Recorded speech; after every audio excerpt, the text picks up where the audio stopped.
Alright, magandang araw sa inyo mga ka-treasure hunter in the Philippines and all over the world. Like to say hi to our friends out there at Luzon, in Ilocos, also in Negros and in Visayas.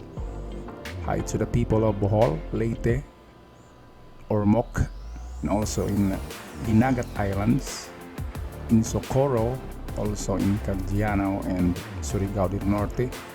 Also hi to people of Zamboanga and Jensen, and also some folks out there at Cotabato in the Philippines, the whole wide world. How you doing, guys? Today let's talk about the Japanese way of measuring things. It is called SHAKU and Ken. Let's first discuss about SHAKU. Well, to make it simple, SHAKU is about 9.11 inches in English system, and SHAKU in the old days is been measured by measuring the length of the thumb down to the tip of the forefinger. That's one SHAKU, and also measured by 1 foot of an average Japanese man. It's about 9 inches. That was the ancient or the old standard measurement of SHAKU, but today it is standardized as 9.11 inches is equals to 1 SHAKU.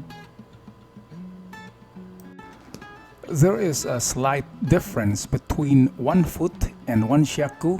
The difference is about 1/2 inch in every foot, or in every SHAKU there is a difference of 1/2 inch. That's why we can pinpoint directly the treasure that we are recovering, because we are using English system. We are measuring the distance in feet and in meters. But in reality, Japanese are using their own measuring method. It's called the SHAKU and the Ken. And let's talk about what is Ken later on. And to make it more clear, is SHAKU is little bit shorter than feet or than one rule. One ruler is equals to 12 inches, while SHAKU is only 11 inches. 0.9. That's why the 1 foot or one rule is longer in length, about 1/2 inch compared to the SHAKU. The SHAKU in Japanese character looks like letter R. That's why sometimes we are mistaken, or we made mistake by looking at the symbol for SHAKU as letter R. That's why I have here equivalent of 1 SHAKU is equals to 1 foot, and 3 SHAKU is equivalent also to 3 foot. Just to make it easy to remember, that's why I put an equation of 1 SHAKU equals 1 foot, but in reality SHAKU is shorter about 1/2 inch compared to the English system. The 1 foot that is equal or have an equivalent of 12 inches. Okay, now let's talk about Ken. What is Ken? It is another Japanese measuring unit.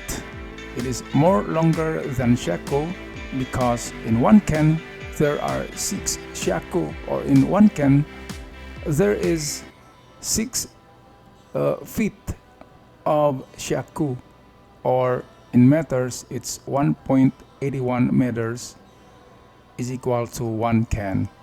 So it is almost 1 fathom of an average Japanese man. The Ken measuring unit is being used in building homes in the ancient Japan, and until 1940s it is being used as their standard of measurement.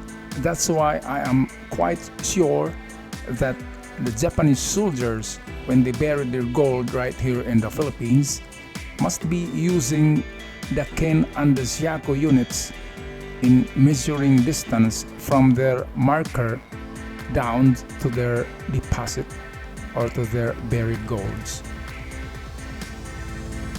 And so I have here a chart of comparison between feet in English, that's 12 inch, the SHAKU, which is 11.9 inch, and the so-called spokes, that is 13 inches, and the 1 meter metric system, which is 36 inches, and the longest of them all, the Ken, which is equivalent to 1.88 meters.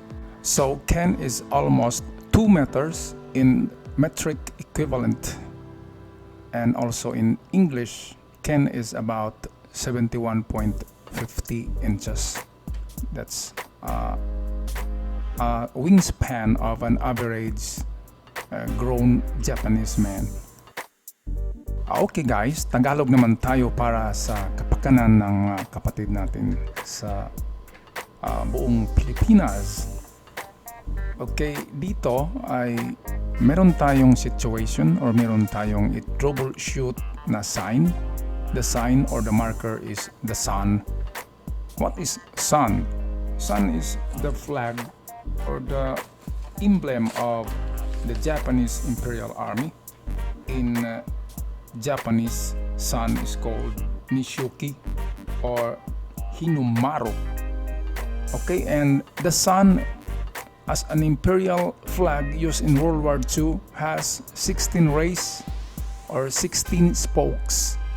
Guluhan kayo, ang Japanese emperor noong 1930s down to 1940s, meron silang tatlong klaseng flag.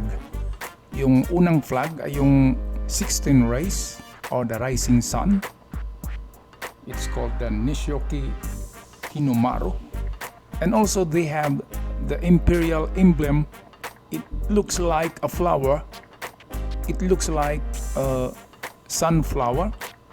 But be careful, sometimes it is very tricky symbol for treasure because the sunflower, ang sunflower na hindi nakakonect yung petals niya sa circle sa gitna. Yung hindi nakakonect, yan ay bomba. Yung totoong treasure ay nakakonect yung mga petals sa circle sa gitna. Kaya take note and keep it in mind.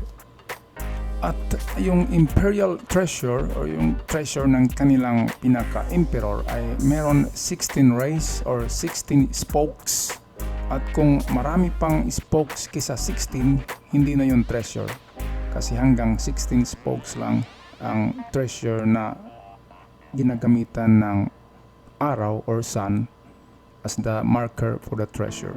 Pag sun ang marker niyan, malaking treasure yan. Yan ay sa emperor or yan ay sa general pag 16 rays or 16 spokes yung meron ang sun. Kaya kunting ingat lang at dapat mapagmasid. Yung bomba na purmang sun ay maiksi yung mga rays niya, yung spokes ay maiksi at hindi nakakonect sa circle. At minsan wala talagang circle pag bomba, mga rays lang na marami o yung tinatawag na spokes. At ano nga ba ang measurement ng spoke? Ngayon ay ni-research ko ito. Ang bisikleta noong 1940s ay ang diameter ng kanyang gulong or tire, the diameter of the tire is 28 inches in diameter.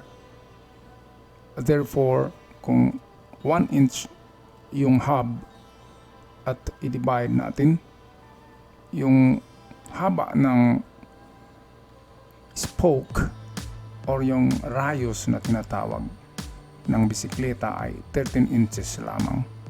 At hindi 12 inches. Kaya medyo merong discrepancy sa measurement ng ating mga ninuno sa treasure hunting kasi yung spokes nila ay measured in 12 inches or 1 foot.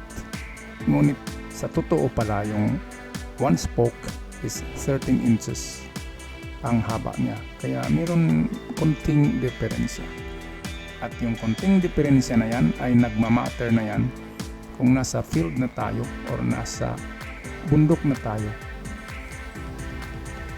Ngayon naman ay tingnan natin ang comparison between feet or 1 foot, SHAKU which is 11.9 inch, the spoke which is 13 inches, 1 meter, 36 inches in equivalent, and 1 can that is 1.88 meter or 5, make that 5.96 feet or equivalent to 71.58 inches. Ngayon guys, kunwari meron tayong hinahanap na buried treasure at ang marker natin ay nakaturo sa unahan at yung case natin ay gumamit tayo ng sign marker na araw, yung araw na hindi bomba. So in this case, we are using 6 spokes or 6 rays of sun. Ito yung marker natin as a treasure. At kung saan you are facing east kasi yung rising sun na tinatawag ay nasa east. Kaya pag mag-track tayo ng treasure na ang marker niya ay sun, laging facing east ang tracking natin.